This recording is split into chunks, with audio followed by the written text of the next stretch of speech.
Welcome everyone, my name is Elham and this is the Central Jersey Arts Council. Today is National Chocolate Covered Anything Day, and we're going to create a no-bake chocolate tart. Let's get started.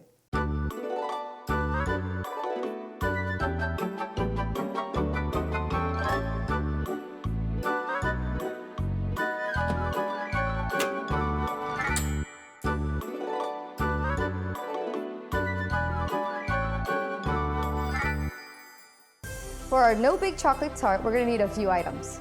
You're going to need a food scale, rolling pin, a 9-inch tart pan, 1 pot, glass mixing bowl, whisk and spatula, a couple of Ziploc freezer bags, measuring cups, a fine mesh strainer and knife. For your crust, you're going to need 150 grams of Biscoff Lotus cookies, 50 grams melted unsalted butter. For your chocolate ganache, you're going to need 200 grams of semi-sweet chocolate, 150 grams of heavy cream, 25 grams of unsalted butter, 40 grams of heavy cream, 12 grams of starch, 4 grams of gelatin, 60 grams of sugar, 24 grams of cocoa powder, and 60 grams of water. To start our crust, we're going to measure out 150 grams of Lotus cookies, place them in our Ziploc bag, and roll them out until they turn into fine crumbs. We need about 150 grams, so we're almost there. We're going to go ahead and melt 60 grams of unsalted butter. And we're going to go ahead and add our unmelted butter into our cookie crumbs. Mix it up until everything's combined and then add it into our tart pan.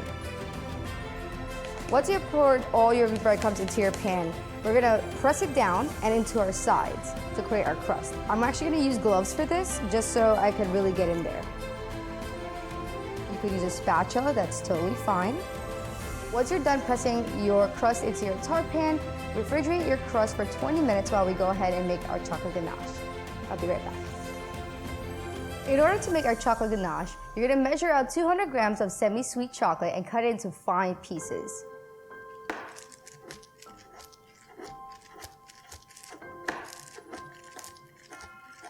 Alright guys, grab 150 grams of heavy cream and 25 grams of unsalted butter. Fill your pot halfway with water and bring it to a simmer. We're going to use the double boiler method, which will help melt the chocolate and incorporate our heavy cream to create our nice, rich ganache.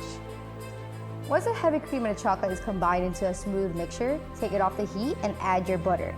We're going to actually take our crust out of the fridge as well. We're going to go ahead and fill our crust with our chocolate ganache and then refrigerate it for 3 hours. Now it's going to have a little bit of a jiggle, so that's exactly what we want. And when we put it in the fridge for 3 hours, it's just going to harden a tiny bit or until it's set. Alright guys, it's almost time to take our tart out of the fridge, but before we do, I'm going to make a chocolate glossy topping. What I would like you to do is measure out 60 grams of water, 40 grams of heavy cream, 12 grams of starch, 60 grams of sugar, 24 grams of cocoa powder, and 4 grams of gelatin. We're going to add in our water, heavy cream, starch, sugar, and cocoa powder into a pot on low to medium heat. Stir frequently.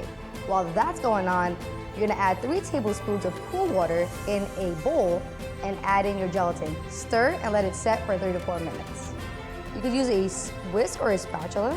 Right now I'm just using a whisk so I can just break down all of that cocoa powder. And now that everything is broken down, I'm going to go ahead and add in our gelatin. So at this point, what I like to do is just take it off the heat.